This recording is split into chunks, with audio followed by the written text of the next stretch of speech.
it's very personal, and it's hard to talk about, really, because it's been so long since I've been on a board.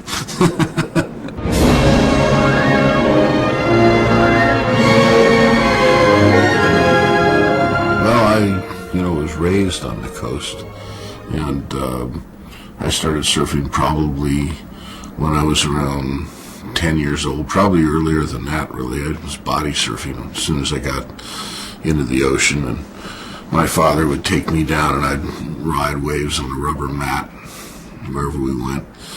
And I got pretty good at that, and I was quite fascinated. And I think when I was about 11 years old, I would catch the bus down to State Beach. And in those days, State Beach was undredged, and there were reefs, there were sand reefs out there, and it was just fabulous body surfing. And one day, there was a guy out there with a board, and it was so extraordinarily graceful and exciting to watch this guy go down this wave and turn at the bottom on this board, And I said, that's what I have to do. I remember the three friends best. Matt, Jack, Leroy.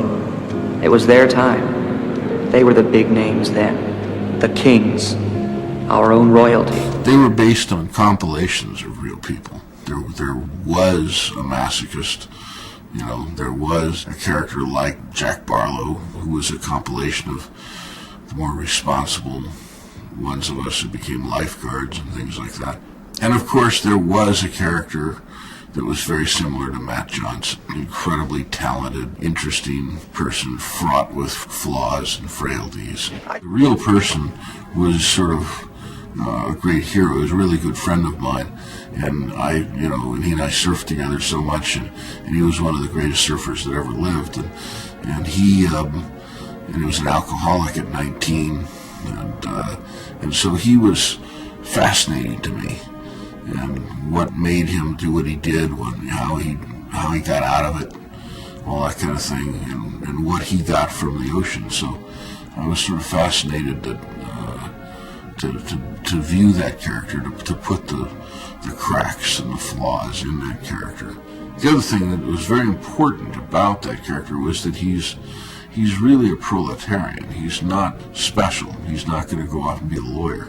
He ends up cleaning pools or doing what he does, and yet at one point in the movie is a god. That is Matt John. That is Matt John.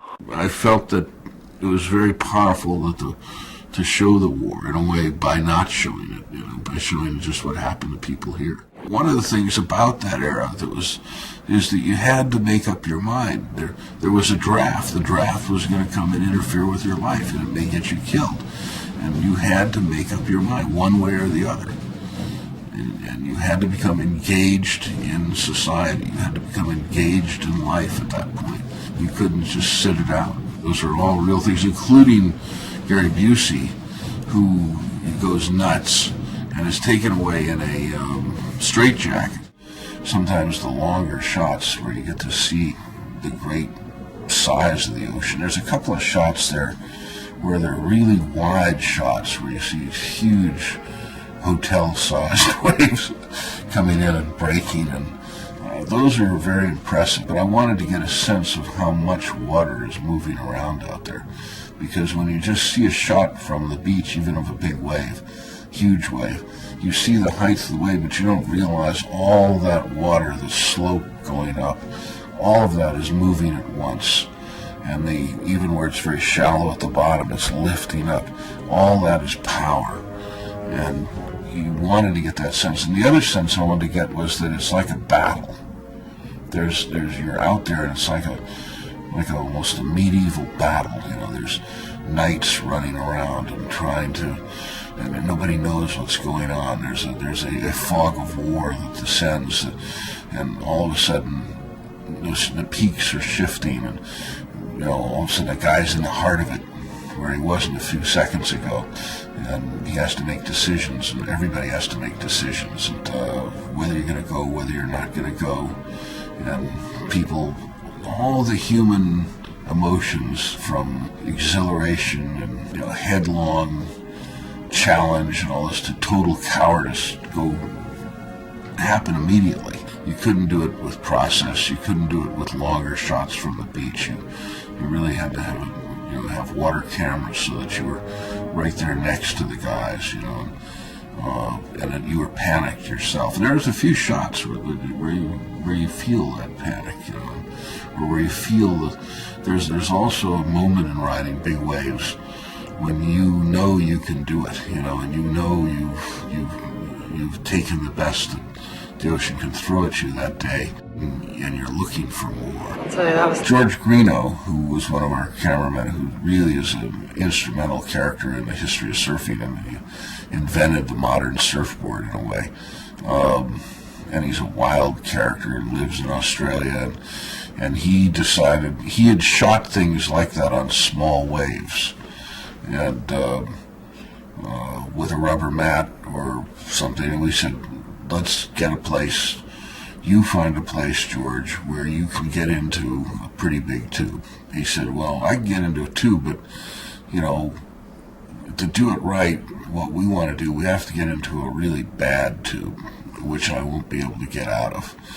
And I said, that's what I want, And so he found a place in Australia that he felt he could survive the wipeout, where he could get a pretty big wave, about a 12, 15-foot wave. And this thing, as you can see, it turns brown in the end because that thing is so thick. And it just ground him up. He didn't want to do it again. He said, oh, that's all.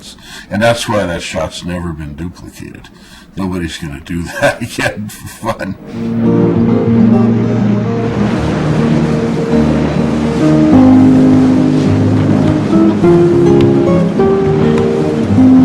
Oh, it was totally, received horribly. It was attacked by every critic. I was called a Nazi. I don't know why I was called a Nazi, because I guess I was a surf Nazi.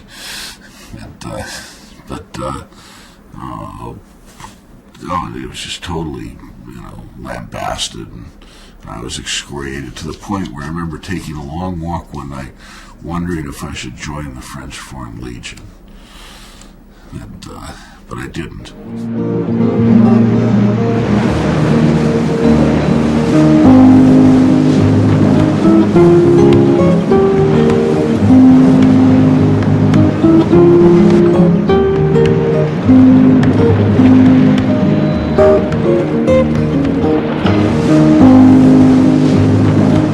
George has always been very bitter that this point of this movie is worth nothing and the point of Star Wars is worth $1 million, And so he says, oh, that was just, I should have made that business deal. What a stupid thing.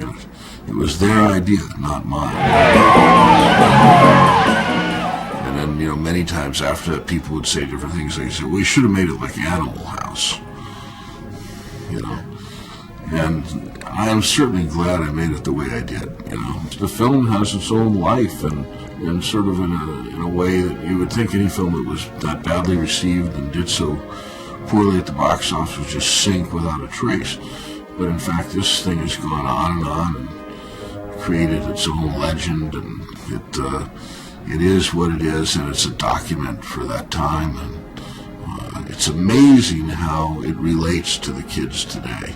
It's more popular today, among kids and among surfers, and not just surfers, but any kids, but particularly in the surfing community, it's more popular. It's absolutely valid, 20-some years after the fact, which is amazing to me. To the surfing community, I'm a legend forever for making this film.